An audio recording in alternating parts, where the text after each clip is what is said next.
We'll be reading to you the second part of the third section. Back in section 2, we saw some changes with the elite Indian society.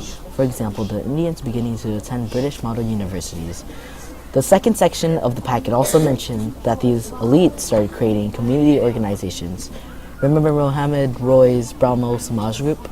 These organizations had their own point of view for the future of India. They helped create the road for Indian independence in 1947. The result of the aftermath of the Mutiny of 1857 resulted in the British believing that Islam was incompatible with their Western lifestyle, which of course offended the Muslims. Now, because of that misunderstanding, Sir Syed Ahmad Khan wanted to show the British that they were wrong. His determination for Islam started the Aligarh movement.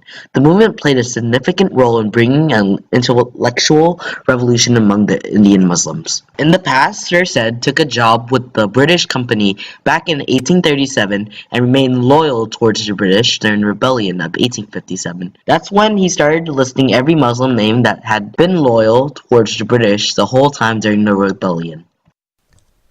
Sir Syed also incorporated the Indian Muslims into the British state by creating a place where people used Islamic and Western styles of teaching and learning. In 1875, he founded the Mohammedan Anglo-Oriental College at Aligarh.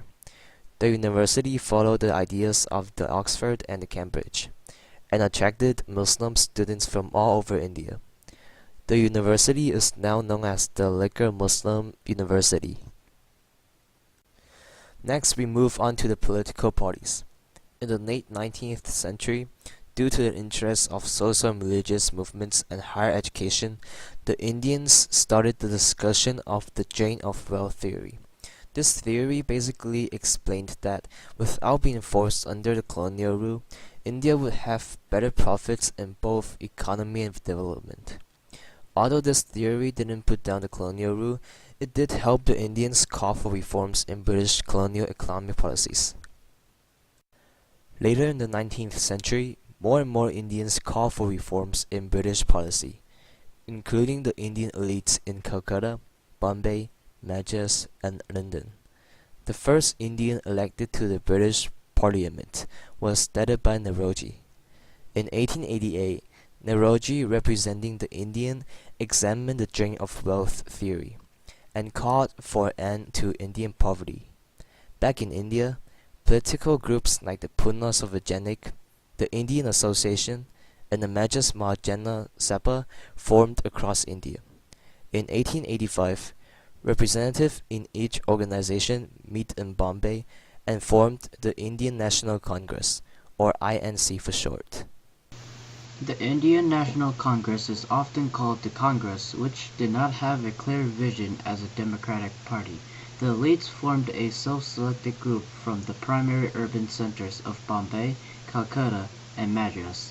They had gone to London to study in hopes of returning to improve aspects of Indian society. The Congress worked with the colonial state. The Congress asked the British colonial government for many changes to the current forms of rule. The Congress asked for an increase in the power of legislative councils and for more Indians to be involved in them. Also, the Congress pointed out that the colonial government required the labor and loyalty of middle-class Indians.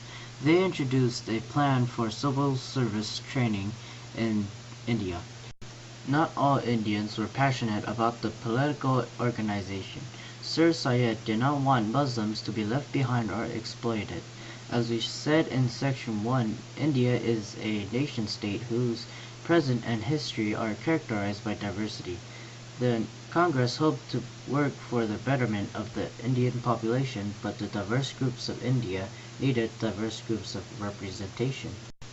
The late 19th century started an atmosphere for Indians that were attempting to define their political activism after the Mutiny of 1857.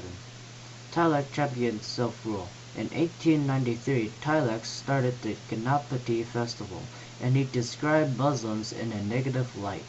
Tilak also liked the idea of buying only goods made in India. In summarize, Tilak created ideas and actions to unify the Indians and to oppose colonial rule.